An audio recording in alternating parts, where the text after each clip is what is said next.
Part 2. I recommend checking it out, else this probably won't make much sense. And sorry for taking so long to update. Anna sent me on 3 field tests this week. She either knows I'm posting this, or she suspects it, because that's highly unusual. At most, I do a field test every other week. Anyway, I'll get to it. I have plenty left to tell. Greg's stunt was helpful as far as getting me out of immediate danger, but it hadn't been too kind to my body. Between being thrown like a ragdoll, flying out of a window, and crashing to the ground from about 7 feet, I was quite banged up. My hands and face were uncovered, so they got peppered with shallow cuts. My leg ached from the force of being yanked, so badly that I was sure I'd develop a limp. And the rest of my body just hurt like, all over the place. I was pretty sure I'd pulled a muscle or 10. This will come back to bite me tomorrow, I thought. That's if I'll see tomorrow. I laid on the ground for a bit, allowing my body a brief reprieve before I'd force it to move and do things again. My breathing leveled and my pulse slowed, but I didn't want to get up until I'd absolutely have to. After a few moments, I heard a loud thud from inside the building, and I realized that it had been Greg. The anesthetics finally did him in. The sounds of his body being dragged along the floor followed soon. I wanted to get up. I wanted to so badly. I wanted to barge back in there and help him, but I knew that would have been suicide. Saddened for my new friend that had saved my life twice, I got up slowly. Just like I'd suspected, my leg had trouble supporting my weight. Back inside the building, I decided I'd try to get to my car and start it up. That decision was fueled by fear, and it was stupid. I knew as much, but it wasn't an all-around bad plan. The car either ran out of battery, or it needed a few puffs of starter fluid. Luckily, I had both of those in the trunk, so I could start it up. But then, I remembered the creatures that chased me in here and got me into this mess. I could start up the car, but for that I needed time. And I was pretty sure they wouldn't let me have it. I could hear them skittering outside.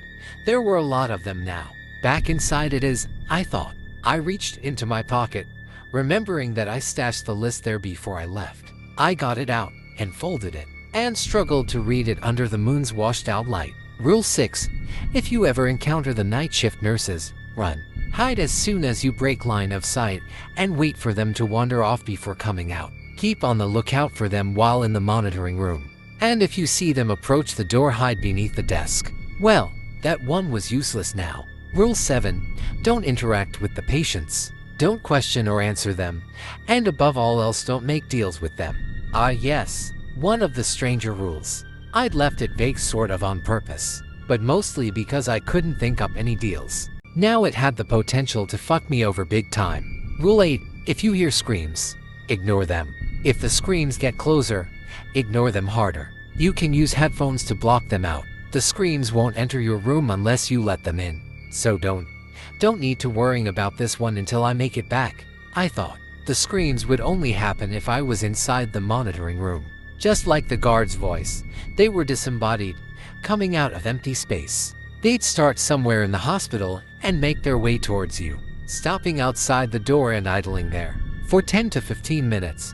If you can ignore them, the worst they'll do is give you a good scare. But as they grow louder and louder, some might try to flee or find out what causes them. If you open that door and let them in, they'll do a lot more than just scare you. They'll swarm you like, well, a swarm of bees. Only there'll be screams instead of buzzing, and no actual bees. They'll follow you around from that point on, their volume increasing exponentially. At that point, you'd be better off finding the closest window and jumping out. I don't know enough about the human anatomy and how sound affects it, but my best guess is that your eardrums will go first. After that, maybe your eyes, since they're pretty soft. At any rate, the screams will eventually get loud enough to liquefy your bones, but it'll take a while, and every moment of it will be complete and utter agony. Rule 9. Don't leave the building until your shift is over. Rule 10. If you leave the building before your shift is over, under any circumstances don't leave the yard. Get back inside as fast as possible. All of the doors and windows will be locked, so call the guard to let you back inside. I let out a long, groaning fuck. It wasn't like I'd leave the yard. I wasn't particularly thrilled to find out if I could outrun the forest creatures, but I couldn't exactly call the guard either, and I couldn't break in through the windows without it coming to get me. The only other alternative was to sneak in through the basement. If outside the asylum was bad, and inside was worse, the basement was a whole nother can of fuck. I was torn on what I should do, until a boulder the size of a watermelon fell from the sky right next to me. "What the shit?" I yelled, hurrying along. More boulders came, all big enough to crush me. The forest creatures got impatient, and seemingly decided to get me one way or another. They were afraid to enter the yard because of the guard.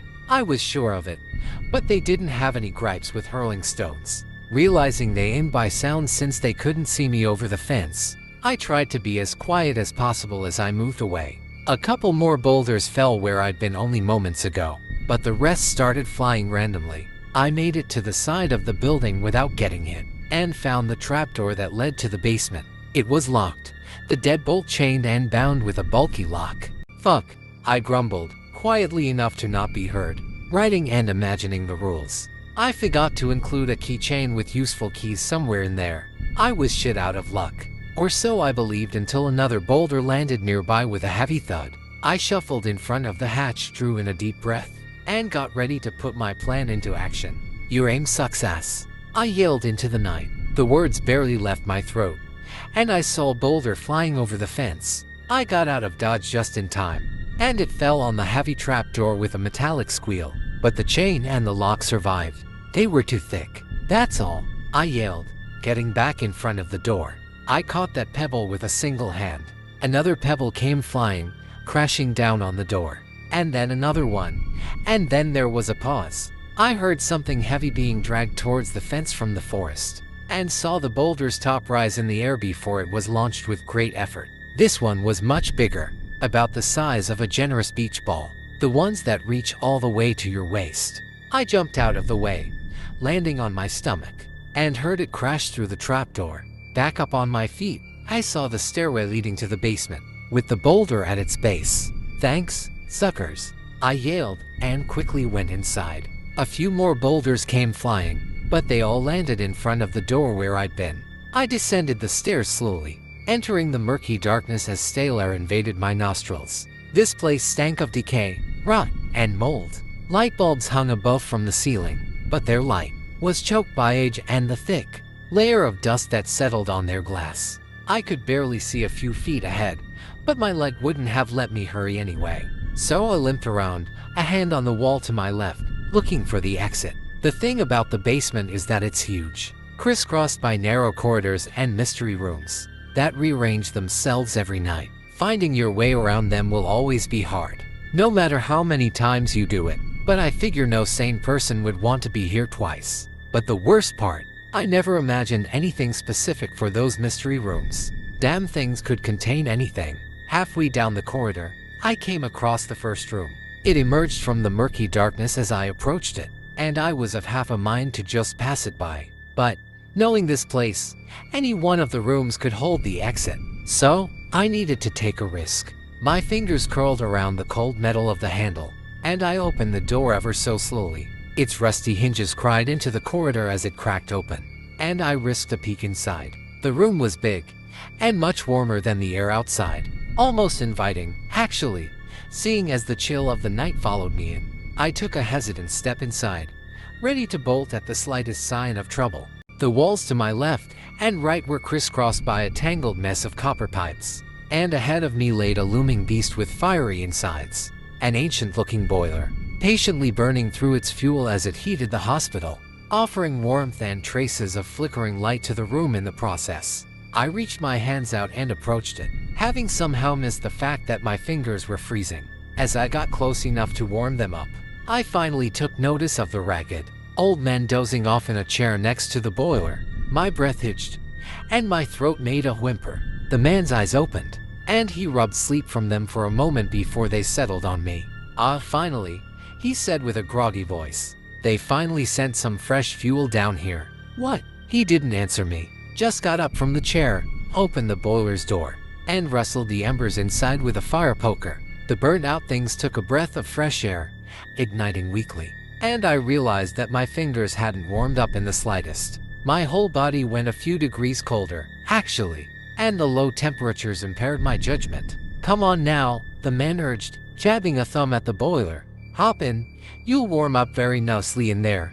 The cold will be gone. His voice was so sincere and comforting that I had trouble doubting him. He didn't sound like one of the abominations birthed by this insane place. He sounded like a worried dad talking to his young son. In an instant, my mind went wobbly and reason escaped out of my head through my ears. Hearing and sight went blurry, and I felt colder than I ever had in my life. I needed heat. I needed to warm up so badly. I took a step towards the boiler, then another one, and another one, under the old man's soft gaze. With a reassuring smile and gentle hands, he took a hold of my shoulders and helped guide me on the final stretch. In that moment, I truly felt that this was the right thing to do.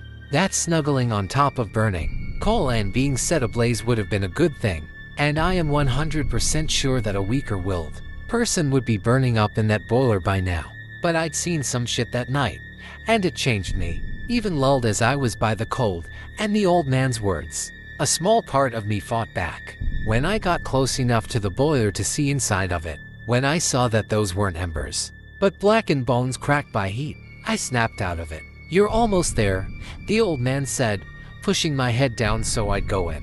Without warning, I turned and elbowed him in the face. He was caught off guard and stumbled back, tripping and falling to the floor. I took off, hurt lead be damned, giving it my all to reach the door. It closed behind me when I wasn't looking, and I realized it wanted to trap me in, but I'd have none of it. I jumped through the air shoulder first, determined to break down the door and run for my life. The only problem was that the door opened towards the room, not towards the corridor. I bounced off of it and landed on my ass with pain erupting from my shoulder. "Get in the boiler. Fuel," the old man yelled, and I remembered he existed. Looking back at him, I saw he was back on his feet, fire poker in hand. He charged at me with a vigor that his old bones shouldn't have been able to muster. I got up and opened the door, narrowly dodging his attempt at turning me into a human shish kebab. His frail appearance proved to be a lie. That much became clear when he hit the sturdy metal door instead of me, and the fire poker still penetrated it. I didn't waste any time. I ran further down the corridor in hopes of finding the exit before getting turned into human kindling. I heard the old man yell from behind me, giving pursuit after he freed the fire poker. A T-junction came up ahead, and I decided to coin flip it. Well, gently at any rate. Seeing as I didn't have time to flip an actual coin, I decided to go left. The moment I turned and saw a dead end some 10 feet away, I decided that maybe I should turn right instead, jerking around and breaking into a sprint. I barely avoided another attempt by the old man at impaling me as I dodged below the fire poker, feeling its tip brush against my hair and hearing it hit the concrete wall instead. I wondered if the old man was related to Vlad Tepes or something. Would have explained his obsession with impaling, if nothing else. Anyways, ancestry of my pursuer aside, I kept running. He had a bit more trouble freeing the fire poker from the wall, so he fell behind. I rounded another corner, breaking his line of sight, and was met with another door. Without thinking, I went to open it and hide inside before he'd catch up. I hastily closed it behind me and slid down to the floor propped against it. This night was turning out to be much more than I could handle. I just wanted to crash to the floor and never get up again. As my mind settled and my breathing smoothed out, I realized that the cold was gone from my bones and the warmth caused by exhaustion spread through my body. It felt so good to not be freezing anymore that I can't even describe it. "Hello," I heard someone call from up ahead. I sighed deeply. The asylum just wouldn't let up, would it? I didn't wait to see who or what called out. I jumped to my feet and dashed back out into the corridor. "There you are, Fuel," the old man yelled and lunged at me. It was about at that time that I noticed his aim really sucked. Like, really bad. He missed me again and impaled one of the nurses that followed me outside. "More fuel," he yelled, dropping her dying body to the ground. I ran away, looking over my shoulder for a split second. The old man led the charge, followed closely behind by a handful of nurses with syringes. I hoped they'd sedate him as well. At least then I'd have one less pursuer to worry about. But of course they didn't. "Sir, don't run through the corridors. We can find you a nice room, sir." "Fuel, fuel, fuel," their screams echoed from behind, pushing me forward despite my mounting fatigue and wounds. We ran at random through the twisting basement. and I opened every door in my wake, hoping that one of them would reveal the exit to me. In one room, I found a crematorium. The cursory glance I could spare revealed stretchers covered with sheets, hiding bloated, rotting bodies beneath. A cremation chamber sat against the opposite wall, but it looked like it hadn't been used in a while. I didn't get to gather more details. The bodies on the stretchers jolted up, shambling towards the door with great speed. A nurse yelled from behind and tried to tackle me. I dodged, and her needle missed its mark. She flew over me, straight into the arms of one of the corpses, and I quickly shut the door. Screams soon followed, of agony from the nurse and of twisted pleasure from the corpses. But I didn't stay to listen. I kept running. Another door, another mystery. Even from halfway across the corridor, I saw the twirling tendrils of pure darkness, lapping at the air outside from beneath the door. My hand snagged on the handle as I passed it by, and I swung it open behind me. A glance over my shoulder revealed more tendrils shooting out, grabbing a hold of two of the nurses and reeling them into the room at neck-breaking speeds. The door shut itself closed. That only left two nurses and the old man, but that was still three too many. I could only run for a couple more minutes at most. I needed to either shake them off or get rid of them before I'd collapse. Another T-junction came up, and I veered to the left, breaking the line of sight. A few steps later, there was an X-junction as well. Perfect. I took a hard right, finding a door that I entered silently. Nothing yelled at me, nothing attacked me, so I figured I was safe enough. I kept my ear pressed against the door for a bit, but I didn't hear my pursuers pass. They lost me. Thank fuck. I slid to the floor, sprawling on my back as I took greedy breaths. My feet burned, and my hurt legs screamed agony at me. As my mind settled in my head, I took in my surroundings. The room was better lit than the rest of the basement, but it was still eerily dark. Cabinets with bottles of various sizes and cardboard boxes lined the walls, and it didn't take me long to figure out it was medicine. In the center of the room was a rusty operating table, with broken lights hanging above it and a cart of medical instruments next to it. MMMPHH. My eyes trailed up ever so slowly, horrified by what I'd see. The first thing that came into view was a hand, secured to the table with a thick leather strap. A set of terrified eyes glinting in the dark followed, their gaze pinned on me. I got on all fours and made my way to the table, using it to prop myself up. The woman bound to it kept trying to cry out, but her mouth was gagged. All of her limbs were bound to the table, and she was dressed in the same skimpy uniform that all the other nurses wore. I won't hurt you, I tried to calm her down. I'm not one of those freaks.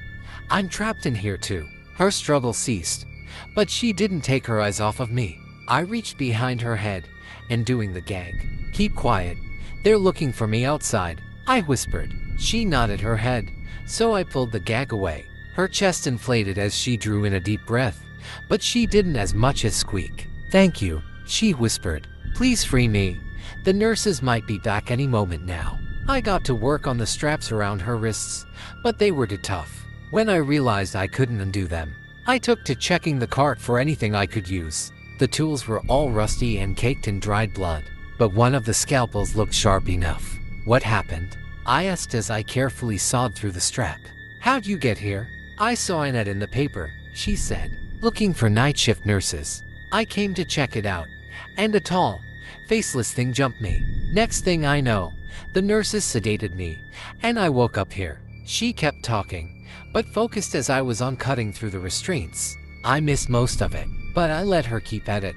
I figured it helped her stay calm. The few bits and pieces I did catch are stuff like her name, Charlotte, or the fact that she quit her job at the hospital because of the pandemic. Afraid she'd catch the bug too, but she still wanted to help people. So she resolved to find work as a nurse for the elderly or the disabled. Charlotte was a good person. She didn't deserve any of this, just like Greg hadn't. That fueled my resolve to see this through, but I couldn't put more force behind it and risk slitting her wrist. Still, slowly and steadily, the cut advanced until the strap fell away. Here, I said, grabbing another scalpel and putting it in Charlotte's free hand. You get to work on your other hand. I'll get started on the legs. We don't know how much time we have left. Okay, Charlotte whispered with worrying. She grabbed the scalpel tight and did as I instructed. I moved down the bed and started cutting the strap around her left leg. We'd hopefully be done at the same time and join our forces for the last strap. Time has a tendency to go wobbly when you're stressed out of your mind. A second can stretch into what feels like hours, and hours can meld together into what feels like mere seconds. In what felt like a heartbeat, I was done with the strap around Charlotte's left leg, but looking up at her, she still had a ways to go on hers. I wanted to move on to her other leg, and then go back up to help her finish. That was my plan. But when the door started creaking as it opened, when I dropped my scalpel and instinctively hid under the table, my plan fell apart. I heard Charlotte get startled. I heard her trying to hurry up so much that she ended up cutting her own skin. I heard her cries, her pleas for help as a nurse entered the room, her whimpers as she asked for a mercy that she would never receive. The nurse walked over to the table, never said a single word, not a single damn word. All I heard were Charlotte's pleas, breaking apart as she sobbed. I was too terrified, paralyzed by my cowardice as the nurse's feet stopped inches in front of my face. There was a struggle above me, but it was short-lived. The nurse overpowered Charlotte, and I heard the sickening sound of flesh tearing before she began gargling. Her hands grabbed the table, fingers and knuckles turning white from the effort, and she pulled herself over the edge in a final, desperate attempt to flee. My tears started flowing, and I barely held back my cries. Charlotte dangled from the two remaining straps, her face right in front of me, her eyes peering deep into mine. In them, I saw a fear unlike any other, unlike any I thought possible. The fear of someone certain of their own fate and unable to change it. Sorry. I'm so sorry. I'm so sorry. I mouthed it, afraid to even whisper. Spurts of blood escaped her slit throat, and the scalpel embedded in her flesh fell to the floor with a clatter. Life left her eyes as her pupils dilated, but they remained wide open, her last moments of fear frozen on her face. The nurse walked around the table and hoisted Charlotte's corpse back up, laying her on the dirty sheets haphazardly. I am terribly sorry, the nurse said, turning her back to us and walking to one of the cabinets. But you wouldn't cooperate on your induction. Still, I think you'll love it here. You'll be working with Mr. Greg. He can be a handful at times, but he's mostly harmless. I saw her open the cabinet and rifling through its contents. She pulled an empty syringe out of thin air and began filling it up with drops from various vials. A mellow tune left her lips as she began humming, and I figured this was my chance to make my escape. I was sorry for Charlotte, but there was no point risking my life for her corpse. As cowardly as that might sound, luckily, the nurse left the door wide open when she entered. I scurried towards it on all fours, making as little sound as possible, and got out in the corridor unnoticed. Looking back one final time, I saw the nurse walking back towards the table and injecting Charlotte's dead body with the concoction she brewed.